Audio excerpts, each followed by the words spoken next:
ကဲအားလုံးပဲမင်္ဂလာပါအခုဗီဒီယိုကတော့ Snapchat အခြေခံတွေနဲ့ကျွန်တော်ရဲ့နည်းဗျူဟာတွေကိုရှင်းပြပေးမယ့်အခါဗီဒီယိုဖိုင်တစ်ခုဖြစ်ပါတယ်။ကဲလက်ရှိအခြေအနေကိုပြောရမယ်ဆိုရင်တော့ကျွန်တော်တို့အဖွဲ့ရဲ့ mission ကကျွန်တော်တို့နောက်ကဘန်ကာကိုကာကွယ်ဖို့ပါ။အခုတင်ကုန်းပေါ်တက်လာတဲ့ရန်သူအယောက်20လောက်ကိုလမ်းမြင်လိုက်ရတယ်။အရှိတက်တဲ့ကနေတွားတိုက်ရင်ကျွန်တော်နိုင်မှာမဟုတ်မှန်းသိရဲ့။ဒါကြောင့်ကွင်းရဲ့ညာဘက်အစွန်အကာအကွယ်ရမယ့်နေရာကိုရှာနေတာပါ။ဒီနေရာရဲ့အားသာချက်ကတော့နောက်ကျောကနေအိုက်ခံရမှာကိုစိုးရိမ်စရာမလိုတော့တာပါပဲ။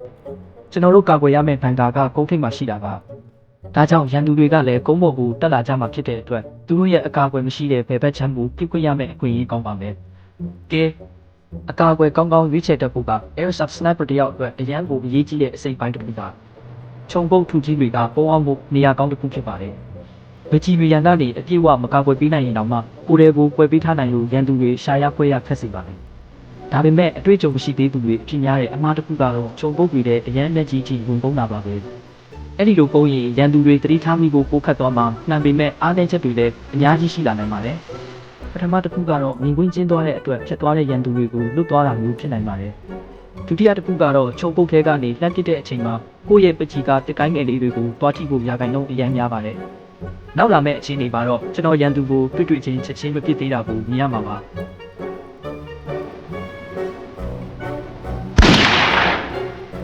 ကြည့်ရဗျာ။သူညီလေးရတဲ့အတိုင်းပါလေကျွန်တော်ကမောင်းထွန်းထွန်းမှာရန်သူရဲ့ခဏမှုလုံးကိုပြပြနဲ့အမိရဝင်လာတဲ့အချိန်ဆောင်ခဲ့တာပါ။ပြီးတော့ရန်သူရဲ့ဂျင်ဘက်တစ်တဲ့ကိုလည်းချိန်ခဲ့ပါလေ။ခဏကမှအကြီးဆုံးပိုင်းဖြစ်လို့ဖြစ်နိုင်ရင်အများနဲ့ရင်ဘက်ကိုပဲချိန်ဖြစ်ပါဒါကကိုယ့်ရဲ့ပြမတိမှန်လုံးမြင့်တက်စေဖို့နဲ့ဒီဘက်တန်ရမှုတွေကိုရှောင်ရှားနိုင်ဖို့ဒီကြီးဆုံးစီးရီးတစ်ခုပါပဲကျွန်တော်ရဲ့အဓိကအာရုံစိုက်မှုကတော့ကျွန်တော်အရှိတ် area အပေါ်မှာပါအဲ့ဒီဘက်ကနေရန်သူတွေပို့ထွက်လာလိမ့်မယ်လို့ပြောလင်းထားလို့ပါဒါပေမဲ့ညာဘက်ချမ်းကနေရန်သူတွေဈာညက်မတိုက်နိုင်အောင်လေပရိတဝက်ကိုတော့အားမရဘူးဖြစ်ပါတယ်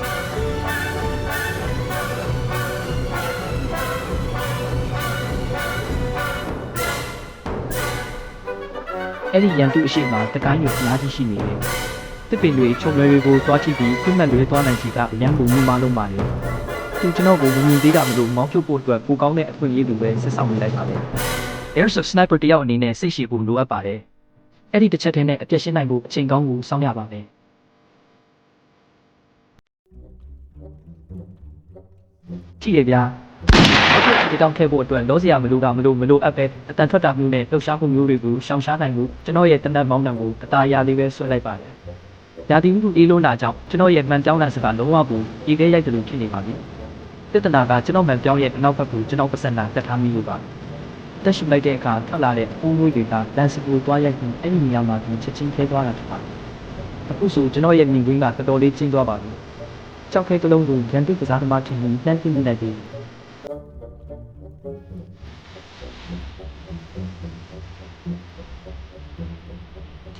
ဒီရတဲ့အတိုင်းပဲကျွန်တော်ကဖြစ်နိုင်ရင်အမြဲတမ်းရင်ဘက်ကိုပဲရည်ရွယ်ဖြစ်တာပါကြည့်သွားပြီတနတ်တန်ခဏထွက်နေတာကြောင့်ကျွန်တော်ဘယ်နားမှာပုံနေလဲဆိုတာကိုရန်သူတွေရိပ်မိနေတော့ပါပြီဒါပေမဲ့ကျွန်တော်ကိုအမိရတော့မတွေ့သေးပါဘူးကစားသမားများစုကသူတို့ရဲ့ကိုယ်ရောင်ဖြောက်ဝတ်စုံတွေပုံမှာပဲအာယုံစိုက်တကြပါတယ်ဒါပေမဲ့တကယ်တမ်းကိုယ့်ရဲ့ဒီနေရာကိုပေါ်သွားစေတာကလှုပ်ရှားမှုတွေနဲ့တန်နေပါဟိုဘက်ကလူရဲ့တုတ်ပြန်ပုံကိုကြည့်ရတဲ့လောက်တော့သူကျွန်တော်ကိုမြင်သွားတဲ့ပုံစံပါပ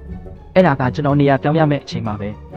ကန်ဆိုးစွာနဲ့ပဲမှန်ပြောင်းပါနှင်းပိတ်နေတာကြောင့်အဲ့ဒီအချိန်တုန်းကကျွန်တော်အဲ့ဒါကိုမမြင်ခဲ့ပါဘူးအဲ့ဒီလိုပေါ်ဆမှုကြောင့်နောက်ပိုင်းမှာကျွန်တော်အပြစ်ခံလိုက်ရတာကိုတွေ့ရမှာဖြစ်ပါတယ်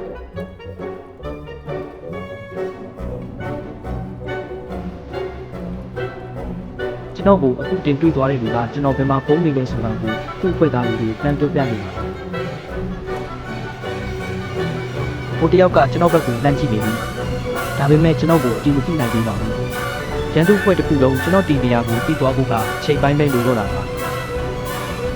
ရန်သူတယောက်ကကျွန်တော်ကိုတွေ့ပြီးလို့တန်းអော်လိုက်တယ်။ကျွန်တော်တီနေရာပေါ်သွားပြီဖြစ်တဲ့အတွက်တာယာလေးတောင်းနေဖို့မလိုတော့တာမျိုးနောက်ဆုံးကိုပြင်ရပါမယ်။အခုကျွန်တော်နဲ့ရန်သူကြားအကွာဝေးကိုပိုဝေးအောင်လုပ်ရပါမယ်။ကျွန်တော်တက်နိုင်တဲ့ညရန်ကုန်ဖို့ပြီးတက်နေပါတယ်